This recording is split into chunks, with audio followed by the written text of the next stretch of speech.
Marriage और relationship की जब बात आएगी तो सारा इंपैक्ट यही है। केतु 7th हाउस होगा, सडन डिटैचमेंट है, सडन अट्रैक्शन है। यहाँ मैरिज डिले होगी, या तो मैरिज होगा भी तो सेपरेशन के चांसेस बन जाएंगे, या तो डिस्टेंस जो है कहीं ना कहीं पैदा रहेगा। कंफ्यूजन रिलेशनशिप को लेकर हमेशा रहने वाली है।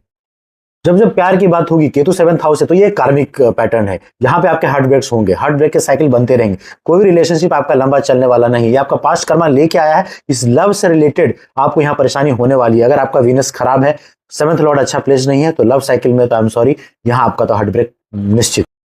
मेंटल और इमोशनल स्टेट की जब बात होगी तो यहाँ पे आपको कंफ्यूजन रहेगा। आप हमेशा स्ट्रेस में रहेंगे, किसको लेकर? रिलेशनशिप को लेकर, लव लाइफ या आपके शादीशुदा जीवन को लेकर आप हमेशा यहाँ पे परेशानी रहेगी, हमेशा कंफ्यूजन रहेगी।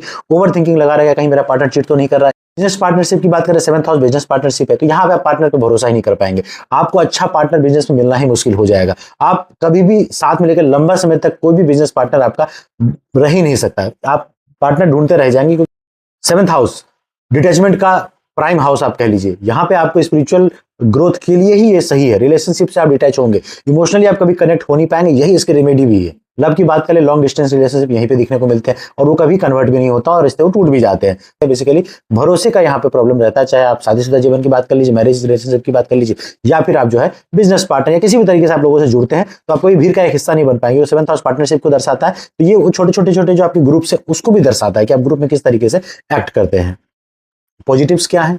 जब स्पिरिचुअल लाइफ की बात आप करेंगे तो ये बहुत ही अच्छा हाउस है, क्योंकि आपको ये निगेटिव इमोशन से ऑटोमेटिकली डिटैच कर देता है और आप स्पिरिचुअली अपने आप को एक्टिव पाते हो। मेडिटेशन के लिए घर अच्छा है, आइसोलेशन के लिए घर अच्छा है। अगर आप कुछ अलग रह के कुछ करना चाहते हैं, ईश्वर को प्राप्त करना चाहते हैं दुनिया से दूर, तो ये उस माइंडसेट का आपको बना देगा कि आपको दुनिया से कोई मतलब ही नहीं है, और आप अपना एक स्पिरिचुअल रास्ता जो तय करके आप उस पर आगे बढ़ सकते हो। उस 7th हाउस केतु वालों का एक बड़ा अच्छा है कि एक टाइम के बाद, है ना, नॉलेज, विजडम, अवेयरनेस प्राप्त होने के बाद, धक्के खाने के बाद आप उस स्थिति में आ जाते हो जहां आप लोगों को रिलेशनशिप एडवाइस दे सकते हो कि भाई शादीशुदा जीवन को कैसे चलाना है। ये कब होता है? जब वो सारी चीजें आपके जीवन में घटनाएं घट चुकी होती है, और आप चूंकि पिछले जन्म में वो चीज से पारंगत हो, जो आपने इस जन्म में झेल लिया, तो आप सबटली जो कहीं दबा हुआ था वो ऊपर आ रहा है। नमस्कार दोस्तों, मैं आशुतोष आपका स्वागत करता हूं अपने चैनल दोसाकारा एस्ट्रोलॉजी इनसाइट में। उम्मीद करता हूं कि आप सब लोग अच्छे होंगे और अपने जीवन के साथ कुछ ना कुछ तो अच्छा ही कर रहे होंगे। जैसा कि आपने थंबनेल देखा, आज हम बात करने वाले केतु 7th हाउस में हो तो किस तरीके के रिजल्ट देता है। 7th हाउस से आप क्या सारी चीजें देखते हैं। देखिए, 7th हाउस आपका स्पाउस का है, आपका मैरिज जीवन है। 7th हाउस जो है बेसिकली वो आपका बिजनेस पार्टनरशिप है। 7th हाउस को मार्का हाउस भी कहते हैं, क्योंकि वो 8th से 12th है। 8th क्या हाउस क्या आपका लॉन्जिविटी जीवन है, और 8th से जो 12th है 7th हाउस, वो 12th हाउस लॉस को दिखाता है 8th हाउस को। तो 8th हाउस लॉन्जिविटी है, और 12th काउंट करेंगे तो 7th हाउस आएगा। इसे 7th हाउस को मारक माना जाता है, जो कि समहाउ जब आपको मारक घर देखना होगा, मृत्यु देखना होगा, तो आपको 2nd हाउस, 7th हाउस और 12th हाउस को हम देखते हैं। तो 7th हाउस को मारक घर भी माना जाता है, यानी कि ये मृत्यु तुल्य कष्ट भी आपको कहीं ना कहीं देता है। छोटे मोटे पार्टनरशिप की अगर आप बात कर ले, वो भी आपका 7th हाउस ही दर्शाता है। अब हम बात करते हैं केतु की। देखिए, केतु एक प्लैनेट को अगर आप समझे तो समुद्र मंथन में एक भानु नाम का एक राक्षस भी शामिल था।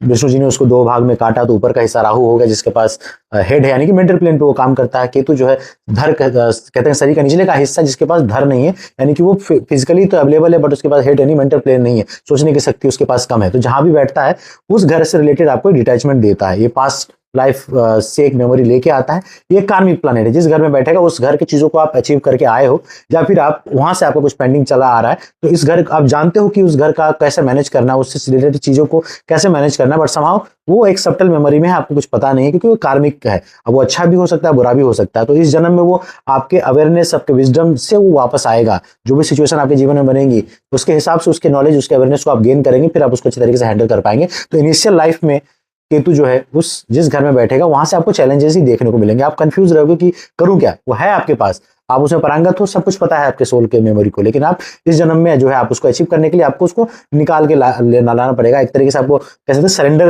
ही उसका उपाय है, मेडिटेशन उसका उपाय है, आइसोलेशन उसका उपाय है, और अपने ईगो को त्यागना ही उस चीज का उपाय है। उस घर के नेचर को समझना पड़ता है। तो ये केतु का हिसाब किताब है। अब केतु यहाँ बैठेगा तो ऑब्वियसली 7th हाउस के चीजों से डिटैचमेंट देगा। 7th हाउस पार्टनरशिप का है, तो ऑब्वियसली पार्टनर्स आपको अच्छे नहीं मिलेंगे, पार्टनर पे आपको भरोसा नहीं होगा, तो बिजनेस में आप अलग थलग ही पड़े रहेंगे, क्योंकि आपके पार्टनर्स चेंज होते रहेंगे। कहीं ना कहीं भरोसे का जो प्रॉब्लम है वो आपको हमेशा ही देखने को मिलेगा। लव लाइफ की बात कर ले तो लव लाइफ के लिए तो घर बिल्कुल भी नहीं है। आपको रेगुलर हार्ट ब्रेक्स देखने को मिलेंगे। कोई भी रिलेशन आपका लंबा नहीं चलेगा, कोई भी रिलेशन आप शादी में कन्वर्ट नहीं होगा। तो लव के लिए तो बिल्कुल अच्छा नहीं।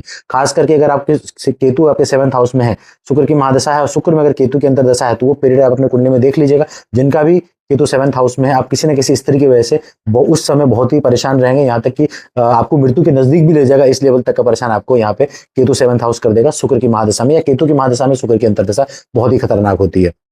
स्पिरिचुअलिटी की बात कर ले तो ये एक तरीके से चूंकि डिटैचमेंट देता है, अकेलापन देता है, आइसोलेशन देता है, तो आप किसी भी चीज से इमोशनली इतना जुड़ते नहीं हो, और स्पिरिचुअल होने के लिए इमोशनली डिस्कनेक्ट होना बहुत जरूरी है। तो ये घर आपको, आप रहेंगे, आप शादीशुदा आपका जीवन है, सब ठीक भी चल रहा है, ऑन एंड ऑफ चल रहा है, बट फिर भी आप अपने स्पाउस से या जो भी आपका लव रिलेशनशिप है उससे कभी आप इमोशनली उतना कनेक्ट नहीं होंगे, क्योंकि कोई भी रिलेशनशिप आपको उतना मजा नहीं देगा, क्योंकि आप इमोशनल लेवल पे, मेंटल लेवल पे आप कह लीजिए एक डिस्कनेक्ट आपका रहने वाला, आपको एक कहते हैं कि आपको कभी सेटिस्फेक्शन उस रिलेशनशिप से नहीं होगा, आपको लगेगा ऐसे बेहतर हो सकता था, या फिर ये होना जरूरी है क्या, ये सोच आपकी रहेगी, और हमेशा आप अकेलेपन की तलाश में रहोगे कि आपको कितना अकेले छोड़ दिया जाए ताकि अपने काम पे आप फोकस करो। तो ये यहाँ पे रहता है। तो इससे पॉजिटिव्स क्या है कि आप ईश्वर को प्राप्त कर सकते हो, और आप कोई ऐसा काम जिसमें आपकी इन्वॉल्वमेंट की जरूरत है, अकेलेपन की जरूरत है, आइसोलेशन की जरूरत है, मेडिटेशन हो गया है ना, अपने आप को प्राप्त करने की जरूरत है, सेल्फ डिस्कवरी की जब बात होगी, तो ये घर जो है बहुत ही अच्छा है। 7th हाउस केतु, अगर आपकी शादी हो चुकी है तो उपाय यही है कि आप अपनी रिलेशनशिप को समझिए।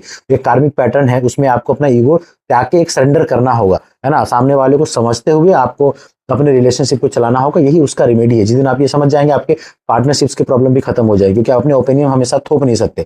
जब तक आप सामने वाले को मौका नहीं देंगे, चाहे बिजनेस पार्टनरशिप हो या फिर आपका मैरिज लाइफ हो, आपको सामने वाले को ओपिनियन को समझना पड़ेगा, अपने ईगो को सरेंडर करना पड़ेगा, उनको प्रायोरिटी देनी पड़ेगी। ये इस घर की बहुत ही एक अच्छी रेमेडी है, तब जाकर आप देखोगे थोड़ा बहुत ठीक होता चला जाएगा। हम बात करते हैं रेमेडीज की, बहुत सिंपल रेमेडीज देखिए केतु का, ओम केम केतवे नमः, उनका बीज मंत्र ले लीजिए आप, किसी भी मंगलवार को, केतु को मंगलवत बोलते हैं, है ना, वो आप 108 बार मंगलवार से शुरू करिए शाम के समय में, ओम केम केतवे नमः संकल्प लीजिए यथाशक्ति और करते रहिए। बेजुबानों की सेवा करिए, गणेश अथर्वशीर्ष जो है गणपति जी की पूजा करिए, काफी इंपॉर्टेंट यहाँ पे है। सबसे इंपॉर्टेंट है कि मेडिटेशन यहाँ का बहुत अच्छा रेमेडी है। आप नॉर्थ ईस्ट की तरफ फेस करिए, कैंडल जलाइए, दिया नहीं लगा सकते तो, और कोई भी मंत्र ले लीजिए, चाहे गणेश जी का मंत्र या केतु का मंत्र। अगर आपको मेरा वीडियो अच्छा लगा हो तो लाइक कीजिए, शेयर कीजिए, सब्सक्राइब कीजिए, ताकि आपको मेरे आने वाले वीडियो के नोटिफिकेशन मिलते रहे। कमेंट में ओम केतवे नमः लिखना ना भूलें। तब तक के लिए बहुत बहुत धन्यवाद आपका।